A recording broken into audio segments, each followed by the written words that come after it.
ওই 3-4টা লোক মদের টেবিলে বসে থাকে, বসে আছে, মদ খাইতেছে, ডান্স দেওয়ার জন্য রেডি হয়ে আছে। তারপর ঢাকা এজেন্সি ওর মধ্যে যাই মুখে টরাস টরাস করে 3-4টা থাপ্পড় মারছে। থাপ্পড় মারা চলে আসলো, নিয়ে আসার পর আবার মনে করেন লোক ধরলে পা হাত ধুলে, পরে পা হাত ধুলে পরে কোরআন নিয়ে আসলো। আমি কোরআন সত্যি কথা দিব না কোনোদিন, কোনো বাড়ি যাবি না, মদ খাবি না, কোনোদিন গান করবি না, কথা ঠিক আছে। পরে কোরআন সত্যি বললো, তার আল্লাহকে মাফ করে দিলাম। মাফ করে দেওয়ার পরে কিছুদিন পরে আবার দেখলেন আমার বাবাদের হসপিটালে মনে করে পড়ে থাকলো, অসুস্থ হয়ে গেল। একটা মেয়ে মনে করি বাবা তার বউ স্বামীর কাছে সবথেকে মূল্যবান জিনিস। তারপরে মনে করেন আমি আমার একটা ছোট মেয়ে 13 বছর বয়স, আমি মেয়েকে নিয়ে আসলাম কি হলে ঢাকা নিউরোসেন হসপিটালে আসলাম। এর মধ্যে আপনি উনি বলছে আপনাকে কিন্তু যে আপনি হিরো আমি কিন্তু তার বাবার সেবা করছি। আমি বাবাকে যেদিন ঢাকায় নিয়ে আসবো সেই দিন রাতের বেলা মনে করেন রিয়া একদিন আগে চলে আসছে যে হসপিটাল বাবার সাথে, বাবা আমি হলে ঢাকায় গেছি, আপনি হলে ভালো থাকেন।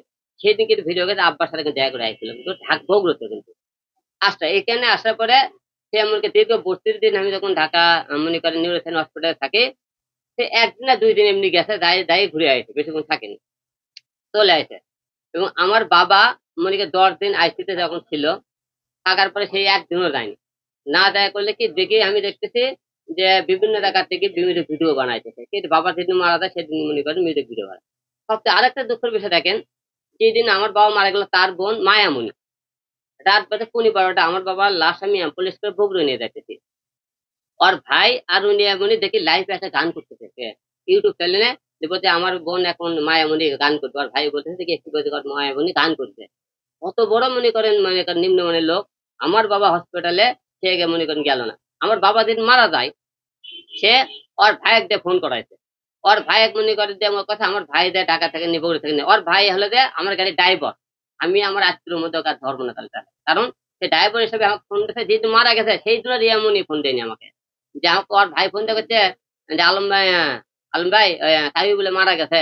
আমি কোনো হ, আমি কোনো তাহলে কয় তাহলে আসছে, আমি তোরা তুলে একজন আমার সামনে আসে, তোকে সব করে একটা লোক আমার পাশে থাকছে, তোরা আমার সামনে আসিস না। তারপর দেখেন আমি এই কথা ওর ভাই বললাম। তারপরে রিয়ামণিকে না ফোন দিলাম, রিয়ামণির বোন আমাকে ফোন দিলাম। আচ্ছা রিয়ামণির বাবা, রিয়ামণির মা, তার বোনতে একটা লোক সেই পরিবারে কিন্তু কেউ খবরটা নিল না এবং যেদিন মারা গেল, মারা যাওয়ার দিনও কিন্তু সে খবর নিল না। তাহলে আপনারা অনেকেই বলেন যে ছেলেদের চরিত্র খারাপ, আমার চরিত্র খারাপ। তারপরে আপনারা কি বলছেন হিরো আলম পরকিয়া কাজে, মানে কি কথা আপনাকে, আমি ওই জায়গাতে এই কারণে জানি সে পরকিয়া করতে একটা মেয়ের সাথে। আমার কথা আমি পরকিয়া কি বলতে আপনারা কি বলতে আমি জানি না। আমি পরকিয়া দিয়ে বলতে একটা কথা বুঝতে চাই যে আমাকে রিয়ামণিতে কোনো বেডে কি কোনো বাসায় কি কোনো জায়গায় আমার কোনো মেয়ে অবস্থায় যদি কোনো অশ্লীল কাজে কোনো জায়গায় ওই মেয়ে সরকার দেখতে পারতো, তাহলে বললাম না হ্যাঁ পরকিয়া করছি। আমার বাবা যদি মনে করেন আহ রক্ত লাগবে, আমি ফেসবুকে স্ট্যাটাসে অনেক কটা মেয়ে ছেলে আছে আমার বাবা রক্ত দিয়ে গেল, সেই মেয়েরা কি সবাই আমার গার্লফ্রেন্ড ছিল যে যারা রক্ত দিয়ে গেল? ওই জায়গায় যখন 1 মাস 32 দিন যখন রিয়া পালাম না, আমি তখন চিন্তা ভাবলাম এখনো আমার মেয়ে এখনো কাকে নিয়ে যাচ্ছে। আমার মেয়ে যে মেয়ের কথা সে বলতেছে পরে কথা বলে, সেই মেয়ে আমার মেয়ে বান্ধবী হয়, তার সাথে সম্পর্কে করে তখন তাহলে অকবর আসতে বলো। তা আমার মেয়ে আর উনি ওই জায়গায় থাকলো। আমার কথা রিয়া বলছে আমি তোমার লিগেল বউ, তুমি তো লিগেল বউ হও আমার, আমার তো পরকীয়া মেয়ে দিল ওখানে দেখো, সেই পরকীয়া মেয়েরা তুমি ওখান থেকে বের করে দিলে না কেন? তুমি বলবা তুমি হলে তো পরকীয়া করতা, পরকিয়া করছে এই তো এই মেয়ে তুমি কে? তুমি আমার স্বামীর কাছে কেন? তুমি লিগেল বউ হলে পরকিয়া বউ তোমরা এখানে রাখলা কেন? তুমি ওখান থেকে বের করে দেবা, তোর জোরটা বেশি। সে কিন্তু ওখান থেকে জোর করে বের করে দেয়নি। একটা মেয়ে যখন একটা লোকের কাছ থেকে জীবনটা চলে যাবে তখন কিন্তু যে কোনো একটা জোর বার করতে পারে ছেলেকে, একটাই তো তার চরিত্র খারাপ, তাকে মনে করেন হলে মনে করেন নষ্টামি করে, এই সময় পরকিয়া করে, এছাড়া কিন্তু দ্বিতীয় কোনো মানে বলতে পারে না। আমি আজকে আপনার সামনে একটা কথা বলতে চাই, এইরকম মেয়ের সাথে আমি কার সাথে সংসার করবো?